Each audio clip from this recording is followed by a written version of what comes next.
반갑습니다. 원래는 네, 안녕하십니까. 저희가 6시 30분부터 행사를 시작하려고 계획을 했는데요. 대구 대명동에 전세 사기 피해자 중에 사망하신 분, 그분 추모하고 오느라 또 그 피해자분들이랑 단체 논의를 하고 좀 늦게 출발을 하신 모양입니다. 그리고 이곳에 열기가 넘쳐서인지 여기가 굉장히 대구의 핫플레이스인가 봐요. 차가 굉장히 막혀요, 오는데.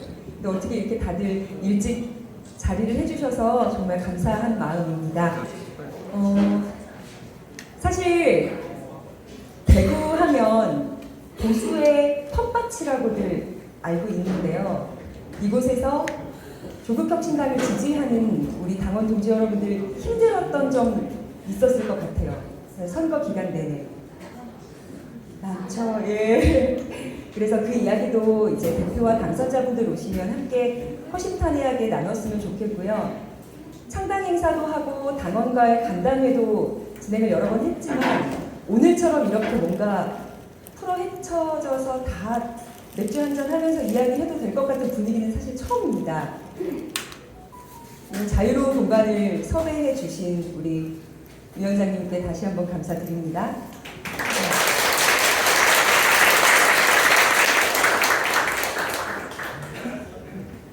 저희가 사실은 7시 30분까지 행사 시간이 정해져 있는데 비밀이지만 그 뒤에 일정이 없습니다. 그래서 보통 KTX를 타야 된다, 빨리 뒷 일정 시작을 해야 된다 그러면 불이 나게 움직였었거든요. 그 점을 미리 말씀을 드립니다. 네. 제가 이런 얘기 했다는 건 비밀입니다. 맥주 대접하겠습니다. 네, 조국 대표 비롯 국회의원 당선자분들 뒷 일정은 없는 것으로 압니다. 그래서 사진도 다른 곳보다 조금 더 여유롭게 많이 찍을 수 있지 않을까 싶습니다. 네. 한 2분 후 도착을 할 것 같거든요. 만약 이쪽에서 이렇게 들어오시면 큰 박수로 맞아주시면 될 것 같습니다. 몇 시에 다들 오셨나요? 3시요? 3시요? 3시? 3시간 반 동안 그럼 여기서 혹시 먼저 한잔 하실 분 계신가요?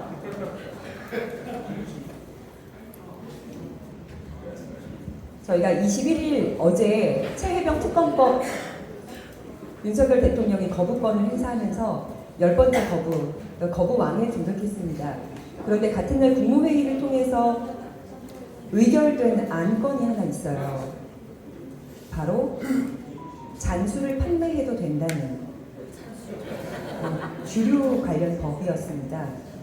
그리고 한 가지 더 놀랐던 건 국무총리 자리에 아직도 한덕수 총리가 있었느냐, 그의 입으로 발표가 된 것을 보고 매우 놀랐습니다. 그래서 한 시장에 가서 멍게를 보고 소주 한 병만 있으면 딱 되겠네라는 발언 이후에 한 병을 다 마시긴 그렇고 일정을 맞춰야 되니 잔술을 파는 곳이 있었으면 좋겠다 하는 마음을 즉흥적으로 주류법에 대한 그 의견이 되지 않았나 해서 좀 씁쓸한 하루였습니다. 어제는 다 저희 당선자들도 그렇고 그래서 국회에서 다 같이 비탄 대회를 했고요. 함께 힘을 모아주셨으면 좋겠습니다. 이번 주 토요일에는 저희가 전국 집회를 합니다. 아마 각 시도당에서 함께 하실 분들은 서울역 4번 출구로 모여주실 것 같아요. 오후 3시부터 시작이 되니까 혹시라도 일정 없으시거나 이제 새롭게 일정 짜셔야 되는 분들을 알아주셨으면 좋겠습니다. 네, 여러분 지금 조국 대표 그리고 20일에 조국 혁신당 국회의원 당선자분들 입장하고 있습니다.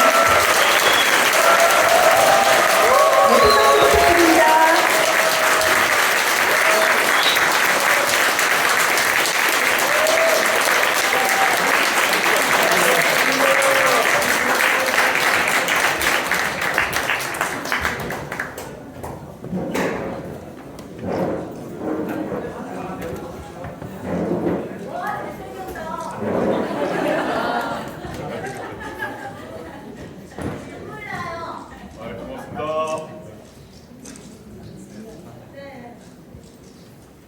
오래 기다린 보람이 있으시죠? 네. 저희가 대구를 대표께서 찾으신 지 43일 만인 것 같습니다. 오래 기다려주셔서 정말 고맙습니다.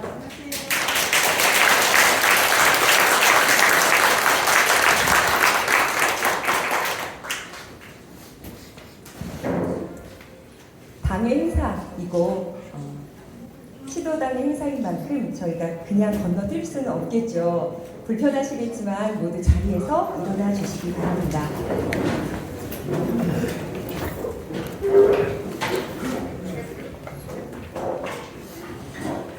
정면을 바라봐 주시기 바랍니다. 국기에 대하여 경례.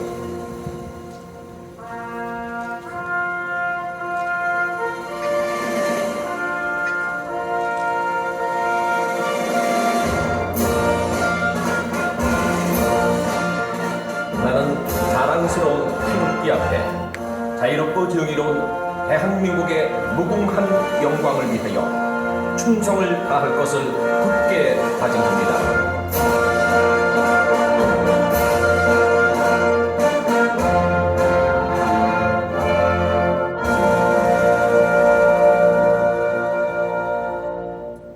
바로 이하 의식은 생략하도록 하겠습니다. 모두 자리에 앉아주시기 바랍니다.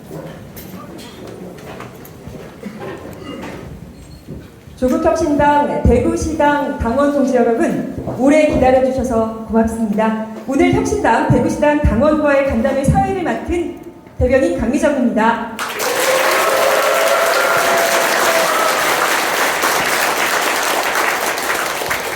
저희 웹인 소개를 하도록 하겠습니다. 금일 우리가 진행하는 대구시당의 당원 동지 여러분들과의 이 간담회, 장소 섭외부터 어떻게 이끌고 나갈 것인가 여러 가지 계획을 함께 다 짜고 이루어 주신 조국혁신당 대구시당 창준위원장 이연원님 소개합니다. 큰 박수 부탁드립니다. 네, 다음으로 조국혁신당 대구시당 부위원장님입니다. 정한숙님. 네, 큰 박수 부탁드립니다.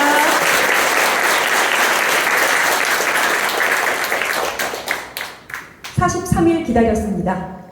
이제 며칠 후면 국회의원의 이름을 달고 여러분들의 민생과 마음의 한숨을 거두어 줄 조국혁신당 당대표 조국!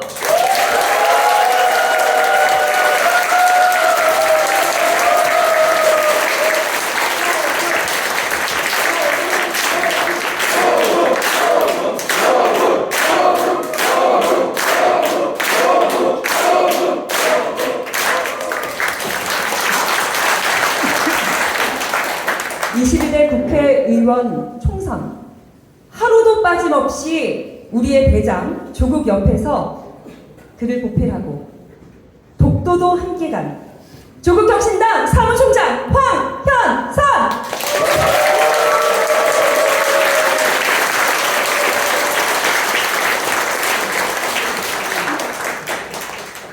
두 달 동안 조국혁신당의 번호 9번 때문에 차구근으로 불렸던 분입니다. 조국혁신당 국회의원 당선자 비서실장 차규근!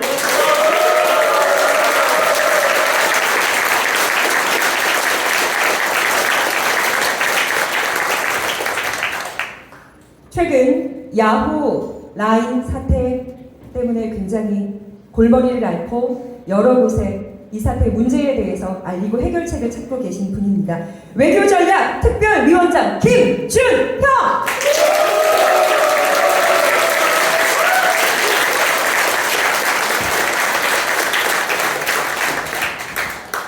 검찰들은 다 끝장을 볼 거예요.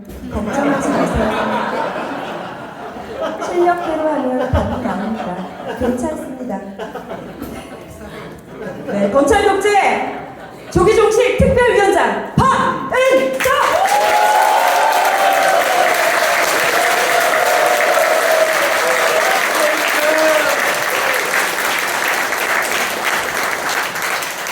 네, 여러분들이 저희 도 당원 동지 여러분들이 사랑하는 그리고 또 이 대구와 연이 있는 분들이 자리를 빛내주러 한달음에 달려오셨습니다.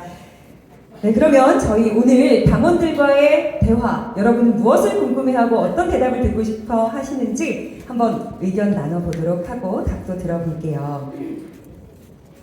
자, 이 포스트잇 붙여주신 분은 손 들어주시면 됩니다. 3년은 너무 길다! 다시 같이 해주세요. 3년은 너무 길다! 대표님, 살 빠지셨어요. 유유. 너무 강행군 하시는 건 아닌지 살짝 걱정됩니다. 대표님. 그 선거 기간 동안 사실은 이제 전국 여러 번 돌다 보니까 그 식사를 사실 제대로 못했습니다. 그러니까 무슨 뭐 아침, 점심, 저녁, 밤까지 이어지는데 계속 뭐 김밥 먹고 이러다 보니까 4kg 빠졌고요. 근데 지금 선거 끝나고 난 뒤도 여러 가지 이유로 거의 저 개인 일정은 선거 시기와 비슷하게 있다 보니 비슷하게 돌고 있거든요. 오늘도 오기 전에 합천 갔다 왔고 이러다 보니까 몸무게는 이제 회복 중에 있습니다. 너무 걱정하지 마십시오. 네. 제가 말씀드렸던가요? 조국혁신당 당선자 22대 미래 국회의원 분들은 지금 근로기준법의 사각지대에 놓여 있다. 그런데 이제 국회의원 예비 국회의원 분들은 그 법에 해당하는 분들이 아니래요. 대표님이 이제 내가 하는데 다 같이 하자. 그래서 따라하고 계십니다. 제가 중간에 한번 질문을 또 더 얹어보면 조국 대표님 옆에서 항상 일정을 함께 하셨던 우리 황현성 사무총장님께 질문을 드립니다. 조국혁신당 조국 대표의 단점 3가지만 들어주세요. 이거 하고 싶어 하셨죠? 네. 결점이라고. 단점, 결점이요? 알겠습니다. 그래서 저는 잘 찾지는 못했는데요. 사실 제가 그 조국 대표님한테 뭐 속칭 조국 사건이 터졌을 때 했던 말이 하나 있습니다. 적나라하게 했어요. 솔직히 말씀드리면. 남자들이 재수없어 해서 그렇다. 도대체 빠지는 게 뭐냐. 이런 얘기를 했고, 두 번째는 성격이 좀 급하신데, 이게 실은 뭐 결점인지는 모르겠습니다. 결정하면 그냥 바로 가세요. 그러다 보니까 가끔 제가 옆에서 잡아야 할 때도 있기도 하고, 지금 약간 그런 거고, 나머지는 저는 요것만 좀 안 했으면 좋겠다. 힘들게 세계를 찾아냈습니다. 네, 그럼 첫 번째, 잘생겨서 싫다. 두 번째, 행동력이 빠르다. 세 번째, 머리 넘기는 게 멋있다. 이렇게 정리하면 될까요? 제가 일부러 이렇게 뭐 멋지게 보이려고 그런 거 아닙니다. 머리가 떨어져서 이렇게 하는데 자꾸 사람들이 제가 일부러 이렇게 한다고 생각하는 거예요. 이 머리 스타일 거의 한 20년 유지했는데 치장이 또 그렇고 고민 중에 있습니다. 머리 긁어볼 수도 없고.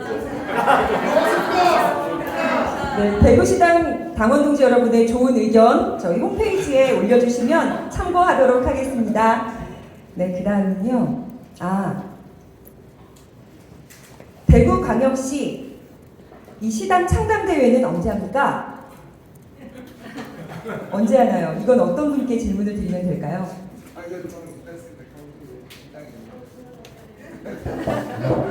제가 해야 네, 되겠습니다. 사무총장님. 지금 제가 이제 미창당 지역이 몇 군데 되고요. 창당 예정 지역 중에 하나가 이제 대구가 있습니다. 근데 저희가 좀 잘 준비하려고 하다 보니까 처음에는 저희가 6개 신호당을 법적 요건으로 창당 5개를 해야 되고 6개를 했고요. 그 뒤부터는 이제 선거 기간에 또 선거운동 방식에 유일하게 허용된 게 창당대회였습니다. 그래서 했고 지금부터는 좀 잘 준비해서 하겠다 해서 목표는 6월 안에 좀 해보려고 생각을 하는데요. 뭐 언제 하겠다라기보다는 이제 좋은 분들과 좋은 당원들을 좀 더 모시면서 저희가 7월달에 전당대회를 하고 있으니까 그 전에는 창당을 좀 꼭 해보려고 하는 중이고요. 특히나 대구는 어떻게 보면 이제 영남 중에서 아주 중요한 지역 중에 하나여서 조금 잘 준비하려다 보니 좀 늦어지고 있다 이렇게 양해를 해주시면 고맙겠습니다. 네, 이 말씀을 정리해보면 곧 창당 탐당 대회를 할 것 같다라고 정리를 해보면 될까요? 네, 여러분들 많이 도와주십시오. 다음 질문 가겠습니다. 윤 대통령 언제 안 볼까요? 그 밑에 바로 댓글이 달린 게 저도 제발 윤통 안 보고 싶어요. 유유. 마이크가 자연스럽게 이쪽으로 넘어오는 걸 보시고 있습니다. 네, 조국혁신당 박은정입니다. 그 생각들을 조국혁신당 지지자분들은 모두 하시고 계시잖아요. 그리고 저희 당선자 그리고 조국혁신당의 당에서 일하시는 모든 분들이 그 마음을 가지고 계십니다. 단 하루라도 빨리 그 자리에서 물러나면 저도 집으로 돌아가겠다고 말씀을 드렸었는데요. 지금 조국혁신당에서 얼마 전에 개헌특위 제안을 했고 임기 단축 대통령 중임제를 대통령이 받도록 저희가 제안했습니다. 그 답변을 해야 될 것입니다. 그래서 다가오는 2026년 지방선거에 대통령 선거를 같이 하도록 그렇게 저희가 압박해 갈 생각인데, 그 전에라도 지금 어제 저희가 최혜병 특검법 거부권 행사 관련해서 위헌성 토론회를 진행을 했습니다. 최혜병 특검법을 거부한 것이 헌법 위반이라는 결론에 이르렀어요. 헌법을 위반하면 그것은 탄핵 사유가 될 수도 있는 사안입니다. 그래서 대통령직에 있으면서 사적인 이익을 위해서 개인의 수사, 자신의 수사를 무마하기 위해서 특검법을 거부한 것으로 보고 헌법남용에 해당하기 때문에 많은 탄핵, 이준석 대표도 심지어 T 익스프레스 마일리지가 쌓이고 있다. 탄핵 마일리지가 계속 쌓이고 있습니다. 그래서 지방선거 2026년 전에라도 이 마일리지가 쌓여서 폭발을 하면 조국혁신당이 앞장서서 일을 하겠습니다. 그때까지 조금만 기다려주시면 좋겠습니다.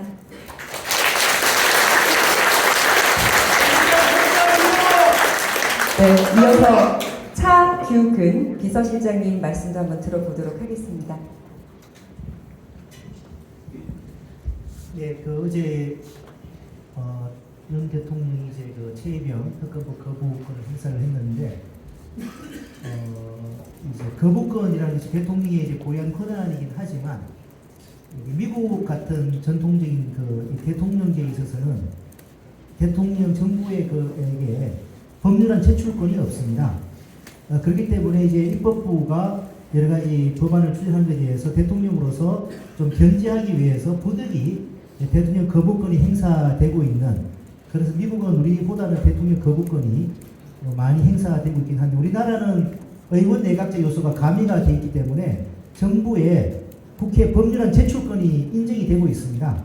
이런 상황이기 때문에 대통령의 거부권은 아주 제한적인 이 범위 내에서만 행사를 해야 된다라고 대표적인 보수 헌법학자이신 옛날에 연세대 헌법학 교수의 허영 교수님의 헌법학 원론에도 그렇게 되어 있습니다. 그분은 이번 총선에서 어떻게 말씀하시냐니까 2월인가 3월 달에 이번 총선은 정권 심판이 아니라 야당 심판이 되어야 한다라고 주장하셨던 분이에요.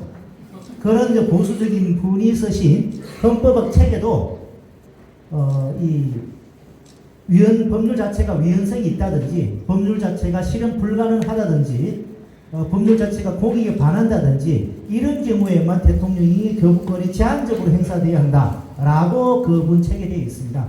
그리고 이 최혜병 특검법은 대통령 본인이 이 범죄 연루 의혹을 받고 있는 사건이지 않습니까? 원래 이런 경우는 이 제척 사유거든요.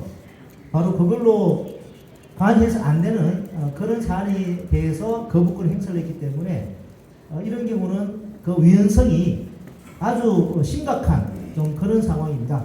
탄핵 마일리지가 엄청나게 지금 쌓였다고 생각이 되고요. 그런 부분들이 향후에 공수수사 등을 통해서 좀 구체적으로 사실들이 밝혀지면은 이번 주 토요일에도 서울에서 이제 시민단체와 야당이 합동을 하는 거부권 규탄 대회가 있고 앞으로 불길이 더욱더 커질 것이라고 생각을 합니다.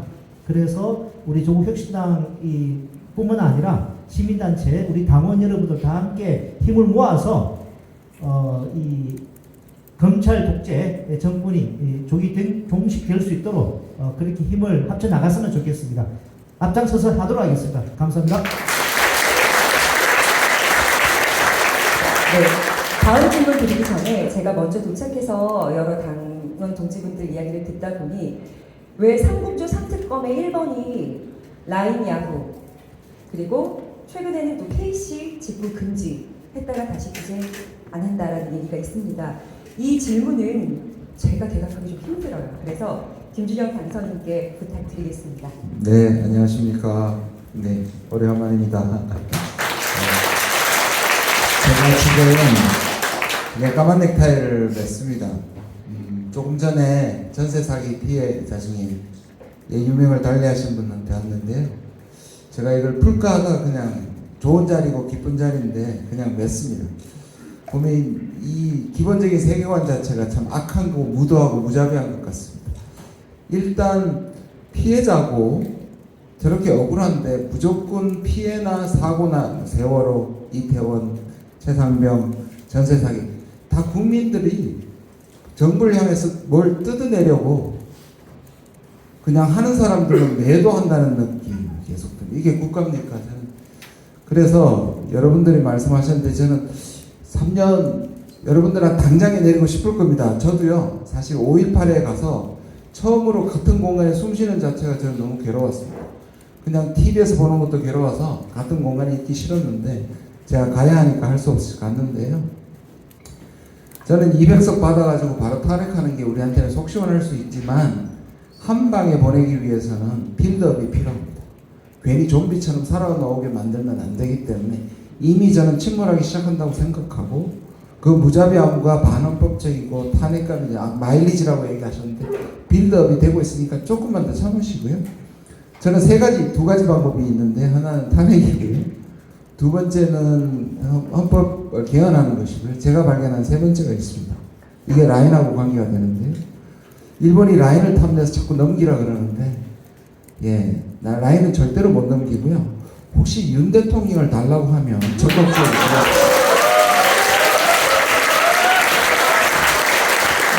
라인 대신 윤석열을 가져가라. 명언을 남겨준 김준영 당선자께 다시 한번 큰 박수 부탁드립니다. 다음 질문은 김준영 그 윤석열 일본 망명 여부를 김보엽 수석 대변인께 또 상의를 드려야 될 것 같아요. 이거 카드 뉴스 내도 되나요? 되겠습니다. 카드 뉴스. 말씀 좀 부탁드립니다. 카드 뉴스 내도 되나요? 예, 김보입입니다. 방금 우리 김준영 당선인께서 하신 말씀은 매일치 카드 뉴스로 보실 수 있습니다. 더 빠르고 더 강하고 더 선명한 그런 정당임을 느끼실 수 있으시죠? 네, 다음 질문 가겠습니다. 약자를 위한 정당을 위한 계획 있으신가요? 그러니까 구성원분들이 말씀하시는 것 같습니다. 구성이 너무 부르주아적이라는 질문이 올라왔어요. 누가 대답을 해주시면 좋을까요? 제가 얘기를 해야겠네요. 대표님. 그 아픈 말씀이기도 하고 또 정확한 말씀이기도 합니다. 저희 구성원들 당선자분들이 막 부르주아적이라고 표현했습니다만은 나름 자기 분야에서 커리어를 갖춘 사람이 많고 또 전문가인 분이 많다 보니까 그런 얘기를 하시는 것 같아요. 사실은 이제 원래 그 창당 시기를 생각해 보면 지금은 아마 달라졌을 것 같은데 제가 인재영입위원장이었습니다. 당 대표이자 인재영입위원장이었기 때문에 인재를 영입하려고 노력을 많이 했습니다. 그때 아까 그 표현을 빌자면 부르주아가 아닌 분들, 노동 이런 분들 관련해서 제가 모시려고 노력을 사실 많이 했습니다. 근데 그분들이 고사를 하셨어요. 사실은 고사를 하셨고 시간이 흐르고 저희가 잘 된 편 아닙니까? 그래서 지금은 또 오시겠다고 하는 분이 계셔서 좀 아쉬운데 그분들을 탓하겠다는 게 아니라 저희가 창당을 시작했을 때 그때 초기에는 잘 기억해 보시면 저게 안 된다 그랬어요. 제가 2월 13일 날 부산민주공원에서 창당 선언하고 열석하겠다 했을 때 다 안 된다 그랬어요. 망한다 그랬어요. 정치 좀 안다고 하는 여의도 사람들, 뭐 언론 다 망한다고 그랬습니다. 한석도 못 얻을 거다라는 얘기 많이 했습니다. 그러다 보니까 저희가 모시고 싶은 사람들 다 못 모셨습니다. 내가 거절한 분을 탓하는 게 아니라 그 당시 상황이 됐다는 걸 말씀드리고, 저희는 현재 구성원들이 뭐 교수 출신도 있고 변호사 출신도 있고 검사 출신도 있고 이렇게 해서 그런 점이 지적이 맞다라고 생각해서 그 부분을 인적으로도 보강하려고 지금 노력 중에 있고, 또 인적 보강 외에 저희 관심 분야 그 분야 노동이건 민생이건 이 분야에 대해서 관심을 놓치지 않게 노력을 하고 있고, 그래서 오늘 이 행사 이전에도 전세 사기 피해자 특히 대구에 한번 돌아가셨지 않습니까? 그분들을 만나고 왔고, 그 외에도 우리 사회에서 경제적으로 사회적으로 약자인 분들을 직접 만나고 또 그분들을 저희가 대신하는 것 외에 그분들 중에 저희 당에서 역할을 할 수 있도록 사람을 모셔오려고 노력 중에 있습니다. 그 상세한 얘기는 나중에 좀 보완 사안이라서 나중에 밝히도록 하겠습니다. 네, 보완 사항이긴 하나 조국 대표께서는 약속을 어기신 적이 단 한 번도 없습니다. 여러분 믿고 기다려 주십시오.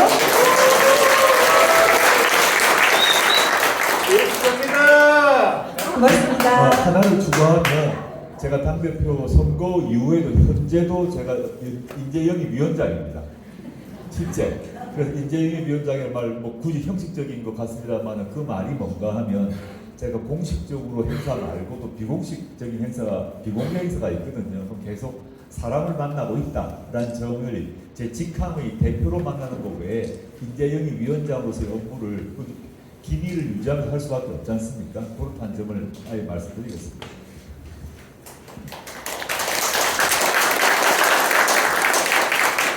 다음 질문입니다.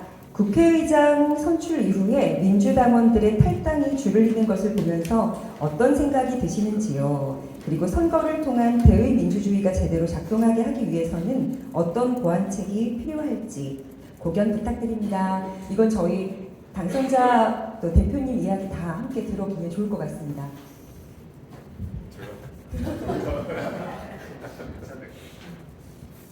사실 민주당은 타당 아닙니까? 타당에서 그런 일이 벌어졌는데 그걸 제가 다른 당 입장에서 그 당 내부 상황에 대해서 이러니 저러니 말하는 것은 좀 예의에 어긋난다고 생각합니다. 그래서 아주 조심스럽다고 생각하고요. 저는 그게 이제 그래서 그 민주당의 이번 국회의장 선출 관련해서 이변이 일어났다고 얘기하는 그 문제에 대해서 그 당에 대한 평가를 하면 제가 문제가 될 것 같아요. 그렇게 생각하지 마시고 그렇게 얘기하기보다는 당원들의 생각과 의원들의 생각에 불일치가 있었을 경우 어떻게 해소돼야 될 것인가의 문제이고, 그 문제는 모든 당에게 마찬가지일 수 있습니다. 사실은 민주당에서 그 문제가 발생한 것 같아요. 그래서 충돌도 발생하고 여러 가지 일이 벌어지고 탈당을 한다는 얘기 들었는데 뭐 결과는 제가 상세히 모릅니다. 그걸 제가 물어보고 보는 것도 예의에 어긋난다고 생각하고, 우리도 조국혁신당 경우도 또 다른 어떤 당도 그런 문제는 당 자체에 갖고 있는 그런 갈등이나 문제가 잠재되어 있기 마련이거든요. 그걸 어떻게 해소할 것인가에 대해 고민을 하겠다. 그리고 당선자가 된 당선자만의 정당이 아니거든요. 당은 당원들의 정당이거든요. 그럼 당원들과 당선자 사이에 그런 제일 좋은 거는 그런 갈등이 생기지 않도록 소통하는 거겠죠. 이런 자리를 통해서 또는 비공식을 통해서 그런 것들을 많이 마련하겠다라는 말씀만 드리겠습니다.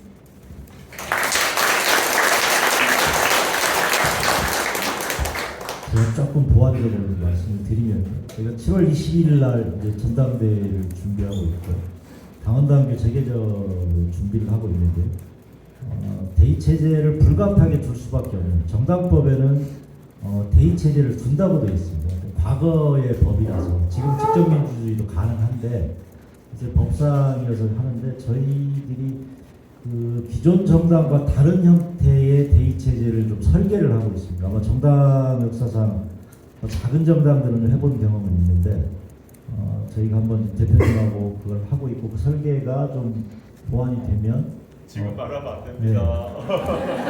언론이나 이쪽을 통해서 뭐 언론 기자들하고 좀 제가 잠깐 얘기를 해봤는데 굉장히 관심을 많이 하고 그게 된다고 하면 괜찮겠다 이런 정도로 말씀드리고 우리 당원들의 생각들이 바로 좀 당으로 잘 반영될 수 있는 구조 체계를 좀 짜고 있다 이렇게만 말씀드리겠습니다.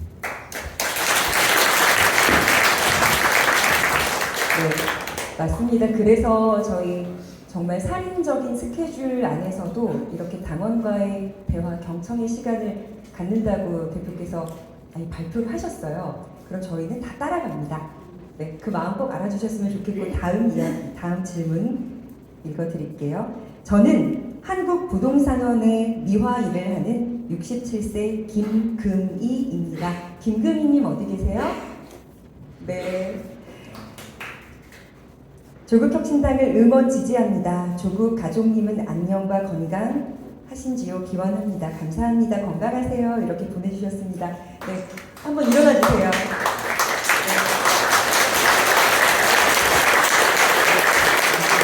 67세라니요. 정말. 젊어 보이셨어요? 네. 사실 그래서 제가 여러 번 확인을 했는데 맞으시죠? 이거 김금희님. 네. 지지해주셔서 고맙습니다. 이 포스트잇 밑에 어떤 글이 또 붙었냐면요.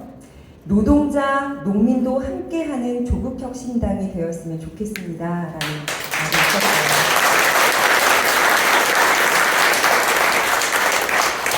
있었어요. 노동자와 농민, 그럼 이 질문 아까 주신 분 질문을 이어해야 될 것 같습니다. 김규봉님이 주신 질문인데요. 올해 노란봉투법 꼭 통과 부탁드립니다. 라고 메모를 남겨주셨어요. 어떻게 하면 통과할 수 있을까요? 노란봉투법이 이제 뭔지는 아실 것 같고 파업 노동자들에 대해서 손배소가 이루어지면 나중에 자살하고 온갖 일이 사실 벌어집니다. 그래서 그 파업 자체를 막을 수는 없으니까 노동자 가족에 대해서 집 전세 또는 뭐 소유한 경우는 전세집이든 월세집이든 또 소유한 집이든 간에 가압류 걸어가지고 뭐 이 고통이 이루 말할 수 없는 일이 계속 벌어졌는데 제가 이렇게 말씀드릴게요. 많이 잊혀져 있을 수 있는데 왜 노란봉투인가 하면 그런 파업 노동자에 대한 손배소가 일어나가지고 사람들이 자살하고 가족들이 이혼하고 이런 일이 막 벌어져가지고 시민 한 사람이 주간지 시사인에 노란봉투에 편지를 보냅니다. 그래서 그 자기 돈을 좀 돈과 편지를 넣어서 요걸 그 파업 노동자들한테 전해주세요라는 편지를 보냅니다. 노란봉투로. 그게 출발되어서 노란봉투법 만들기 운동이 만들어졌는데 제가 교수 시절에 그 공동대표였습니다. 그래서 노란봉투 조국 교수 치면 제가 나올 겁니다. 그 말을 뭐 제가 자랑하는 게 아니라 제가 당시에 노동 문제에 관심이 실제 있었고 지금 이제 21대 국회가 열리게 되면 노란봉투법 당연히 추진할 것이다. 그리고 전에 통과된 이제 뭐 실제 통과 제정이 되지 못해 버렸는데 결과적으로 21대 국회 같은 경우 의석수가 달라졌기 때문에 거부권 행사가 있게 된다 하더라도 다시 재의결할 수 있는 상황이 되지 않을까 노력을 해볼 생각입니다. 기다려보십시오. 이 중요한 사실을 모르고 윤석열 대통령이 노란봉투법의 거부권을 행사하다니요. 이제 큰일 난 것 같지 않습니까? 잘 해결되고 그 결과 보여드리도록 하겠습니다. 다음은요. 몬스터 지킴이 책 사인 부탁드립니다. 누구시죠? 책 사인 부탁드립니다. 네, 박민경 작가 부탁입니다. 사람이 사는 미술관 팬 리뷰도 부탁하신대요. 맞으신가요? 네, 와주셔서 감사드리고 열렬히 응원합니다. 라고 보내주셨습니다. 다음 질문 바로 이어가겠습니다. 지금 세계 경제가 호황을 달리는데 뭔가 한국 경제만 외톨이처럼 나락으로 떨어지는 것 같아요. 원인은 무엇이고 해법은 있을까요? 무거운 질문을 던져주셨습니다. 누구시죠? 조금 한 2시간 할까요? 예, 참 어려운 문제인데요. 실제로 지난 2년 동안에 뭐 호황과 불황을 오갔지만 거기에서 호황일 때 우리가 같이 못 따라가고 불황일 때는 가장 크게 불황인 경우가 많습니다. 다른 이유도 많겠지만 기본적으로 이 정부는 내치나 외교나 경제에 기본은 우리가 가버넌스라 그러는데 통치력이 없습니다. 외교력도 없고, 그러니까 장기적으로 계획을 세우고 부족한 부분을 챙기고 그다음 잘하는 부분을 이렇게 육성하는, 예를 들면 R&D 같은 거죠. 이런 계획이 없다 보니까 계속 주먹구구식이고, 무엇보다도 우리는 지난 30년 동안 개방형 통상국가로, 사실 중국만 많이 얘기하지만 중국 다음으로 세계적 국가로 우뚝 선 것이 바로 우리인데요. 갑자기 냉전식 외교를 하면서 진영 외교를 하고 이념 외교를 하고 국익을 내팽개치고 미국하고 일본만 만났습니다. 우리가 중국에 대해서 섭섭하고 중국이 대국적이지 못한 부분에서 불만이 있지만, 경제적으로 중국을 우리가 이렇게 적대시해가지고는 우리 경제가 살아날 수 없잖아요. 그런 면에서 기본적으로 외교, 경제 내치가 다 망가지고 있기 때문에, 그래서 많은 분들이 제가 강연을 할 때마다 꼭 공통적으로 질문을 해요. 도대체 이 사람도 그냥 내버려뒀다가 나중에 복구나 가능하냐고. 그래서 걱정이 되기 때문에 빨리, 가능한 빨리 바꿔치기 해야 됩니다.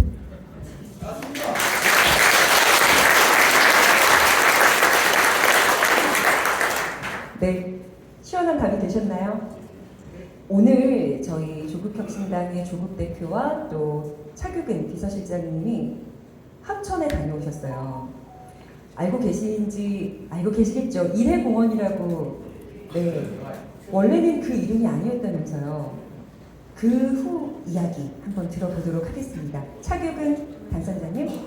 예, 저는 합천이 이제 원래 태어난 고향입니다. 그 이제 국민학 초등학교 6학년 때 대구로 전학 와서 대구에서 이제 초중고 이제 졸업을 했는데요.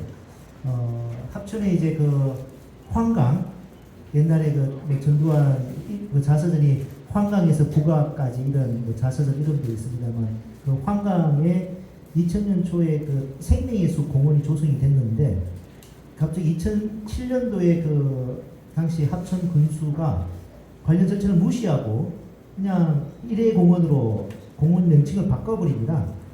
그리고 이제 그게 전두환 이 자필로 된 그 비석 뒤에 자필로 이렇게 된 문구도 들어가고, 근데 합천 국민들이 이제 그때부터 계속 이거 절차도 잘못됐고 이 학살 책임자의 호를 딴 공원을 만드는 것이 이게 맞는 것이냐라고 계속 문제제기를 해왔고요. 그래서 이번 5.18 기념식에도 광주 시민단체 초청으로 합천에서 한 30여 명의 시민단체 분들이 또 추모식 참석을 하셔서 또 저희한테 또 질문도 하시고 대표님께 답변도 이렇게 해주셨는데, 또 이번에 오는 길에 대표님께서 또 특별히 또 그 부분 일회공원 1회 전전의 호가 여전히 이 그 명칭에 사용되고 있는 부분을 에 대해서 여론을 환기를 하고 조속히 좀 이렇게 병행이 되도록 촉구하기 위해서 또 별도로 시간을 내주셔가지고 오늘 아까 오후에 그 다녀왔습니다. 또 간 김에 합천이 이제 합천이 이 한국의 히로시마라고 불려지고 있습니다. 이게 잘 모르시는 분들도 계실 건데, 히로시마 원포 피해자, 한국의 피해자의 70~80%가 합천 분들입니다. 그래서 합천에 피해자 회관도 있고 박물관도 있고 좀 거기 있어서 또 그분들에 가서 또 여러 가지 애로사항도 경청도 하시고 이렇게 합천에 오늘 다녀오게 됐는데요. 전두환이야 뭐 그 고향이니까 합천에 방문한 적이 있겠죠. 하지만 정당 대표가 합천에 이렇게 방문하신 것은 오늘이 처음인 것 같습니다. 그렇군요.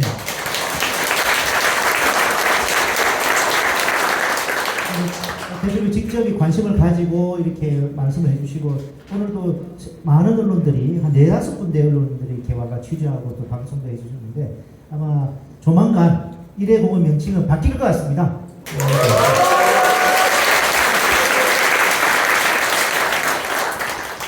홍준표 대구시장이 동대구역에 박정희 동상을 세운다는 이야기가 들렸어요.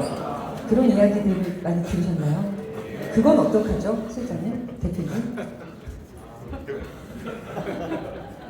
말도 안 되는 거죠. 딱 택도 없어요, 그냥. 제가 듣기로 인천하고 대구가 자영업자 폐업률이 제일 높은 걸로 알고 있습니다. 이렇게 민생, 대구 시민의 삶이 이렇게 팍팍한데 과거에 그 박정희 공상을 많은 예산을 들여서 지금 추모한다는 것이 얼마나 그 과거 회기적이고 이런 예산 낭비적인 것인지 지금 대구가 발전이 정체되어 있지 않습니까? 좀 그런 부분들을 대구 시민분들께서 직시를 하고 미래를 위한 그런 이 고민과 조치들을 해야 되도록 이 조국혁신당 저희 요 세 명이 우리 박은정, 김준영 저 이렇게 해서 대구 그 책임 의원으로 우리 조국혁신 책임으로 지정이 됐습니다. 비록 그 지역구 의원은 아니지만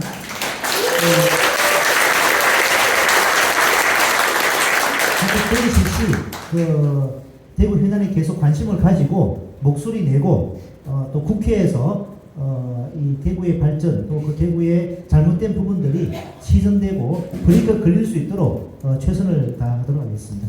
제가 방금 생각이 났는데요. 준표가 우리가 시민이 준 표잖아요. 그죠? 준표 내놔라.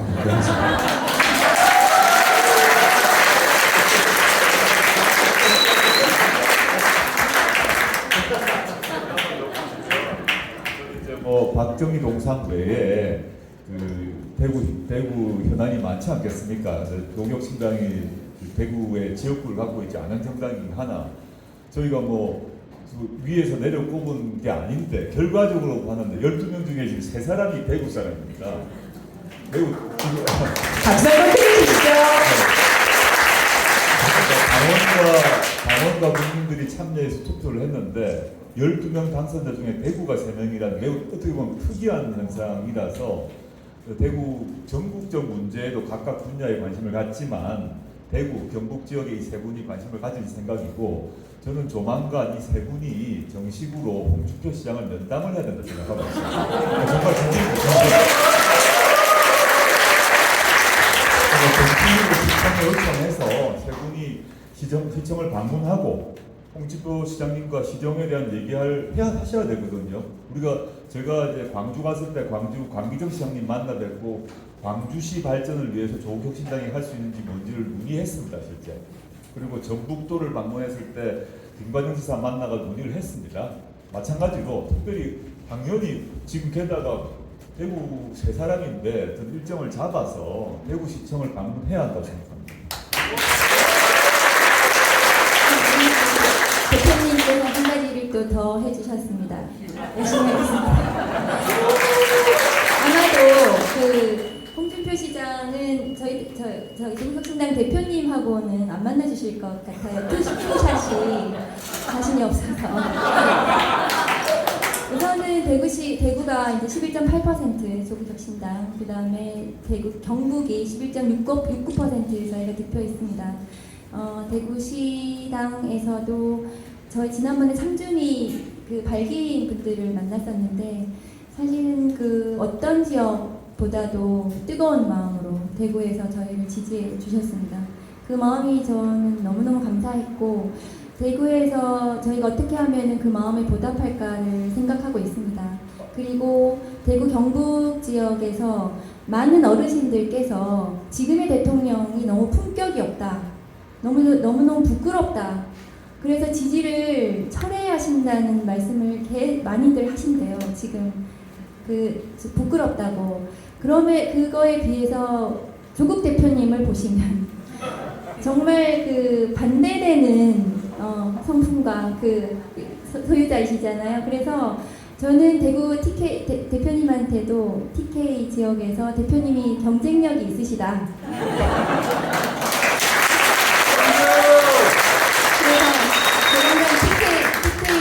TK의 조국혁신당이 점점 더 그 저희 지지를 확대해서 전국적인 지금 고른 정당의 득표율을 저희 당에 대한 득표율을 지금 받고 있는데 더더욱 TK에 저와 김준영 당선인 그 다음에 서규근 당선인 세 분이 합심해서 여기 계신 분들하고 합쳐서 힘을 모아서 TK에 저희가 가장 많은 지지를 받는 정당이 되겠다고 약속드리겠습니다.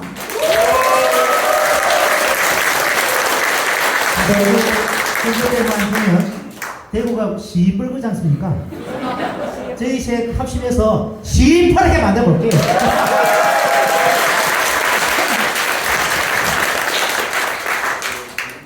하고 당대표로서 한마디만 첨부하면 아까 약 애국 경북이 10% 초반대에 나왔지 않습니까? 전국적으로 조국혁신당은 25% 정도 나왔습니다. 그러면 15% 되면 전국 기준과 똑같아지지 않습니까? 그냥 세 분이 5% 하실 거라고 생각합니다. 네, 사기극은 김준영, 박은정 당선자께서 박수를 지금 웃으며 치고 계시지만 웃는 게 웃는 게 아닙니다. 네, 맞습니다. 이건 해내야 되는 대표의 대장의 메시지거든요. 그러면 저희는 조국혁신당은 합니다.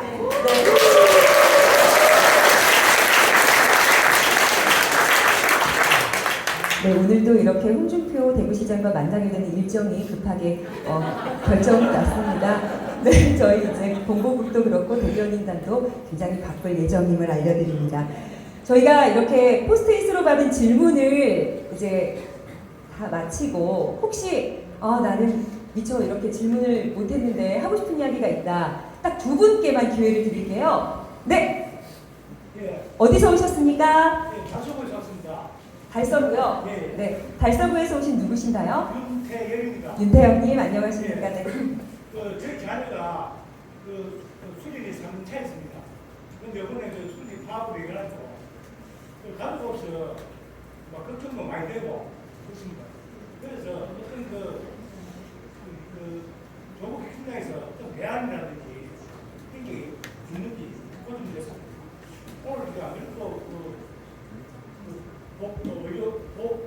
보험심사 된다고 했잖아.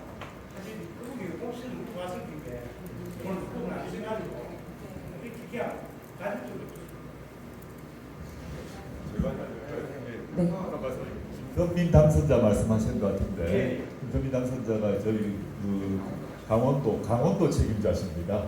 그래서 강원도 지금 가 계시고 저희 이제 두 가지 말씀드릴 것 같은데 이제 의료 파업 문제가 심각하고 또 의대 정원 문제가 있는데 조국혁신당은 의대 정원을 반대하지는 않습니다. 찬성을 하는데 이런 식으로 하는 건 잘못했다는 뜻입니다. 갑자기 왜 한 방에 2,000명인지 계산 근거도 애매모호하고 특히 이제 지금 2,000명 수만인 문제가 아니라 배출된 의사가 어느 분야에 근무해야 될 것인가가 되게 매우 중요한데 지금 상태로 2,000명을 한 방에 늘리면 2,000명의 의대생이 나와가지고 시쳇말로 장사 잘 되는 표현이 좀 약간 그렇습니다만은 돈이 잘 벌리는 쪽에 집중할 가능성이 매우 높습니다. 그걸 비난하기 위해서가 아니라 다 의사들도 생계를 이어가야 되니까. 근데 전국적으로 보게 되면 두 가지가 문제입니다. 지역 의료의 수준이 떨어져 있습니다. 지방에서 의대 나와서 다 수도권에서 개업하고 있습니다. 수도권은 의사가 많고 지역은 의사가 적은 상태입니다. 그다음에 지역을 떠나서 그러니까 통상 이제 필수 의료과라고 하는데 우리 시민들이 살아가는데 반드시 필요한 의료 분야가 있습니다. 우리 목숨이 밑에 심장외과 다 필요하죠. 근데 의사분들이 안 하려고 하거든요. 수가가 낮기 때문에. 아주 개업했을 때도 병원 유지가 힘들기 때문에. 아주 기초적이고 우리가 정말 목숨이 경각에 달았을 때 그런 쪽은 잘 하지 않고 좀 쉽게 개업할 수 있는 쪽으로 선택을 하거든요. 그 나중에 그게 쌓이고 우리가 진짜 아팠을 때 생명을 잃습니다. 그럼 이 분야는 어떻게 키울 건가? 그래서 과거 정부에서는 이제 시행을 하다가 중단돼 버렸지만 단계적으로 뽑는데 그 뽑히는 의사들을 지역에 그리고 인기가 없다고 하지만 우리 국민들의 의료 서비스의 필수적인 필수 의료 분야에 근무하도록 10년간 근무하도록 의무화시키는 식으로 설계를 했습니다. 근데 그게 안 됐거든요. 지금은 윤석열 정부는 그런 거 없이 무조건 한 방에 2,000명을 늘리려고 하는 겁니다. 2,000명 늘려봤자 이 2,000명이 지역적으로는 수도권으로 분야에 있어서는 인기 좋은 과로 갈 것이다. 아무 소용 없을 것이다. 안전면 비판을 하고 있고요. 그러면 어르신께서 말씀하신 관련해서 지금 수련이 등등 전공의 등에 대해서 정부에서 경고를 하고 있는 것 같은데 제가 봐서는 과거처럼 형사처벌은 못할 것 같습니다. 조금 안심하셔야 될 것 같습니다. 만약에 총선 이후에 지금 궁지에 몰린 상태라서 의료 파업에 동참한 학생들, 전공의 교수들에 대해서 강력한 형사처벌을 하지 못할 것 같다는 생각을 하고 있습니다. 조금 기다려 보시죠. 네. 좀 안심하셔도 될 것 같다는 말씀 전해드립니다. 네, 어디서 오신 누구신가요? 변영훈님. 그 100가지를 내가 적었었는데요. 그 오늘의 발표는 동의 꼭 부탁드리고요. 사진도 부탁드리고. 두 번째 잘 못 들었습니다. 비정규직에 대한 그걸 좀 많이 부탁드리고요. 사진을 뒤집고. 차별 문제. 예. 그리고 제가 수급자인데 지금 수급비에 행위가 있잖아요. 그죠? 지금 1명이 64만 원인데 제가 받고 있는 게 쪽팔리지만 72만 원이거든요. 그거 갖고 우리가 한 달 살아야 돼요. 그래서 우리 의료비를 이렇게 하더라도 거기 한 10년, 20년 전부터 이야기가 됐던 건데 아직까지 이게 뭐라 그럴까 활동가들을 계속 이야기하고 있는데 위에서는 계속 다른다고 그런 이야기 들었거든요. 그 세 가지하고 소아당뇨. 네. 소아당뇨. 예. 네. 이거는 지금 KBS에서 몇 번 나왔었는데 네. 저도 당뇨 환자지만 저는 갈날이 얼마 안 남았지만 애들은 실제로 저도 인주를 받고 있지만 화장실을 받아요. 펌프도 달고 있는데 그러면 애들이 옆에서 애들이 나돌리고 따라가요. 그게 세무맹가에서 잠깐 나왔었는데 네. 그 서민 당선인이 오셨으면은 꼭 부탁드리고 싶어요. 세 가지 고맙습니다. 정리를 하면 단일 직종, 단일 임금, 그리고 사회복지사 활동, 또 소아 당뇨 문제 말씀 짚어주셨죠? 제가 우선 제가 이야기를 못 들으니까 그래 이거 못 들으니까요. 그 대표님도 좋아하시고 옛날부터 내가 좋아하고 있는데 네. 어떤 말씀인지 알겠고요. 고맙습니다. 끝까지 부탁드립니다. 고맙습니다. 아까 사회권 선진국 말씀드렸는데 조국신당이 한 축으로는 검찰 독재 정권을 조기 종식시키자라는 한 축이 있고 다른 한 축으로는 좀 어려운 단어지만 사회권 선진국이라는 기치를 내세웠습니다. 이게 좀 어렵게 눌려서 일부에서는 그게 사회권이 뭐 사회주의 빨갱이 뭐 이렇게 얘기를 공격하는데 뭐 얼토당토하는 얘기고요. UN 인권규약 A 규약이 있습니다. 인권규약이 A 규약과 B 규약이 있는데 B 규약은 자유권입니다. A 규약이 사회권 규약입니다. 유엔에 진짜 유엔에서 그 공포하고 우리나라도 가입한 전 세계 대부분 나라가 가입한 인권 A 규약이 사회권 규약이다라는 걸 먼저 좀 말씀드리고 싶고 그게 이제 그 사회권이 뭐냐면 소아당뇨까지 포함해서 의료 문제, 주거 문제, 보육 문제 이런 문제를 어떻게 할 거냐에 대한 겁니다. 우리가 군사독재 정권, 윤리주의권 거치면서 우리 국민들이 고통을 받으면서 뭘 고통받았나 하면 경찰이 데리고 와서 패고 잡아가고 고문하고 투표권 없고 우리가 대표자 선출 못하고 이런 시대를 겪다 보니까 1987년에 60 항쟁이 이제 벌어지면서 국민들의 당시 고통을 해결하면서 두 가지를 해결했거든요. 대표자는 우리가 뽑자. 대통령 직선, 국회의원 직선을 했습니다. 그전에는 대통령 직선 못했습니다. 유정회 기억나시죠? 그 다음에 국회의원 같은 경우도 국회의원들도 보시면 지금 항상 하지 못하는 거 있습니다. 잠실 체육관에서 통일주체 국민회의라는 걸 통해서 국회의원 뽑았습니다. 우리가 직접 뽑은 사람도 있지만 직접 뽑지 못한 3분의 1인가는 우리가 뽑지 못했어요. 근데 1987년 헌법을 통해서 대통령과 국회의원을 직접 뽑았고 지금 너무 당연한 겁니다. 그리고 1987년 헌법을 통해서 우리가 경찰들한테 맞는 것, 검사들한테 맞는 것을 못 참죠 지금. 옛날에는 맞더라도 다 참고 지냈습니다. 항의하다가 더 맞으니까. 그 시대가 끝났습니다. 그런데 지금 이제 말씀하셨던 거가 사회권 문제인데 이게 경찰들한테 맞는다거나 잡혀간다거나 고문받는 걱정은 해방이 됐는데 먹고 사는 문제가 여전히 남아있거든요.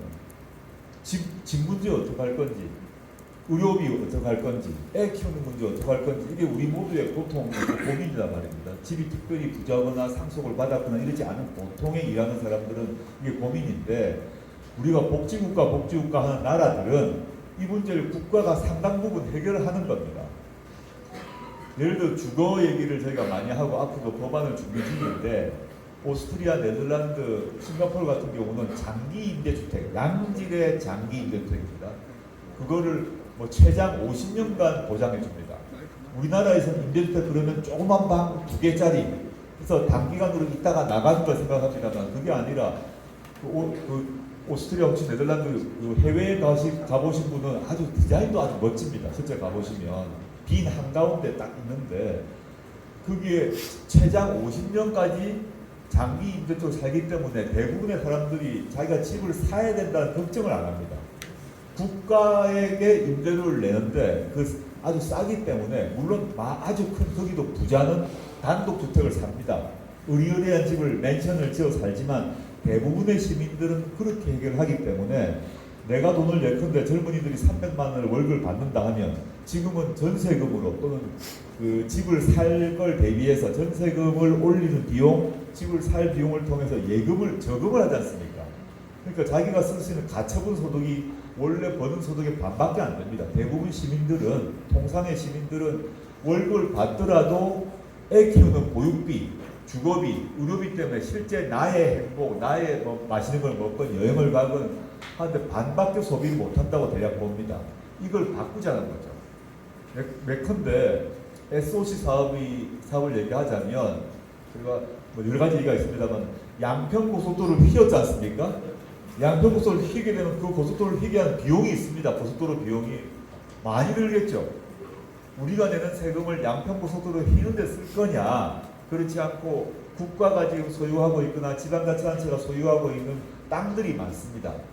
그 땅에 장기 임대주택을 대대적으로 지을 거냐. 그리고 그 임대주택 안에 큰 단지가 만들어지는데 그 단지 안에 국가가 운영하는 보육시설을 지을 거냐. 이 선택을 해야 될 필요가 있다고 봅니다. 그런 점에서 지금 말씀하신 취지는 그 정도로 답을 드리겠습니다. 다른 상세한 답변 제가 다음으로 드리겠습니다. 네, 고맙습니다. 대표께서 직접 언급하신 내용들은 보통 다 실현이 됩니다. 그래서 말을 최대한 아끼시고 또 실현 가능한지 한번 점검을 하신 후에 말씀 주시는 것 같아요. 여러분 믿고 또 기다려 주시면 그대로 상념하게 실행하는 조국혁신당 모습 보여드리도록 하겠습니다. 밖이 어둑어둑해졌어요. 오늘 저희 혁신당의 대구시당 동지 여러분들과 이렇게 서로 질문도 하고 말씀 듣고 함께 호흡을 했는데 오늘 이 시작으로 좀 숨통이 좀 트이셨으면 하는 마음이고요. 앞으로 이런 기회가 자주 있기를 바랍니다. 우리나라, 내 나라, 독도를 갔는데 왜 왔냐고 하지 않는 우리나라 영토 주권을 찾을 수 있는 우리의 조국, 대한민국, 희망이 있는 이 대한민국의 미래를 저희 조국혁신당이 함께 하도록 하겠습니다. 네, 오늘 어려운 자리, 어려운 발걸음 해주셔서 고맙습니다.